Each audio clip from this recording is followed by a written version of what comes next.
I was to introduce myself to you today as a 26-year-old, I would tell you a very different story as to how I would introduce myself as a 16-year-old.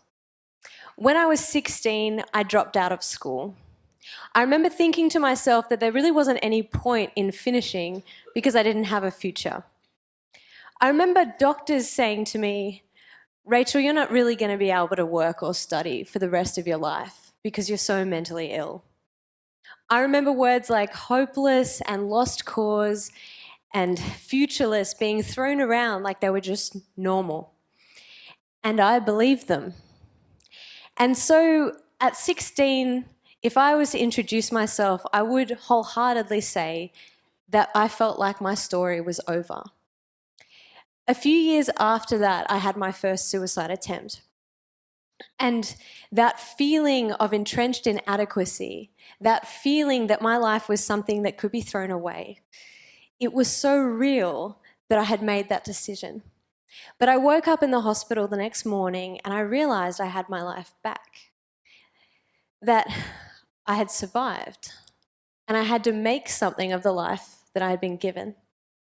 And so I stand here 10 years later on this crazy journey, and I say to all of you that the people we are in our life changes fundamentally and is rearranged as we move through our life, but more than that, is transformed.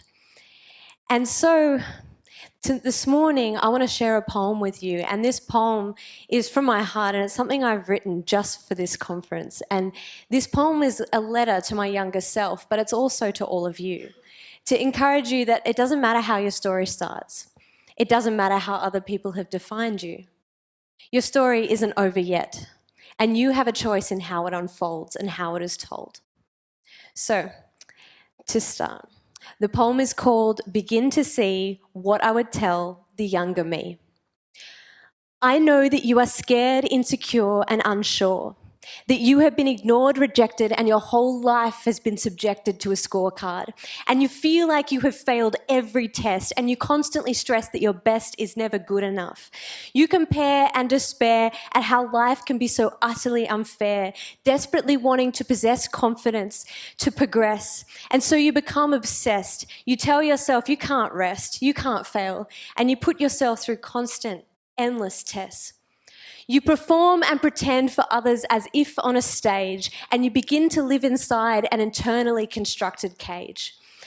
People start to define you as depressed, sick, anorexic, and so you disengage, and you become unable to imagine the possibilities and potentials written on the words of the next page of your story.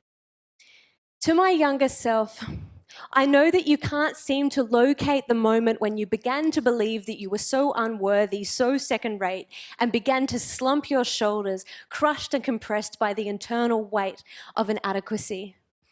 To my younger self, I wish you knew that those tests never defined you. That it's okay to fail, to be weak, to misrecognize, to misunderstand, to not win the prize, for life is not comprised of constant highs. See, there is no need to despise what is so unique about who you are. See, life is not just about strategies and techniques on how to be a success. See, value is something you will always possess. See, you don't need to wait for a verdict from the crowd or have someone tell you that they are proud, for your value is not bestowed. It can't be taken away, no matter how much dismay or pain today contains. And I assure you that your life will never remain the same. It will fundamentally change, transform, and be wonderfully rearranged. And yet in all of it, you will begin to see that your value will never change. No matter how many times you replay every occasion you have failed, missed the mark, made a mistake, and fallen apart. To my younger self, I wish I could convey how important it is to be kind. Because I know that you are blind to how much beauty, wonder, and goodness you, others, and the world possess. See, you are a hard judge on yourself, a critical judge who condemns and convicts, who prosecutes and declares and brings a guilty verdict. To my younger self, you need to know that it's okay to accept your own imperfection, that in fact what had fractured, broken, and flawed transforms who you are as a person. To my younger self, I would like to say so much more, to tell you about what is in store for your future. But you must learn to live and draft the story for yourself. And begin to see that you are not wholly defined by any man-made category. You must trust that one day you will meet people you absolutely adore, and you will realize that the failure that you feel inside is so very small. And to my younger self, these final words I leave to you. Your life is not just something to survive. It is a gift, and one day you will thrive. And you will begin to see that it is love that makes the world come alive. And when you realize this all, you will begin to see that the failure you feel inside is so small and you don't need to hide.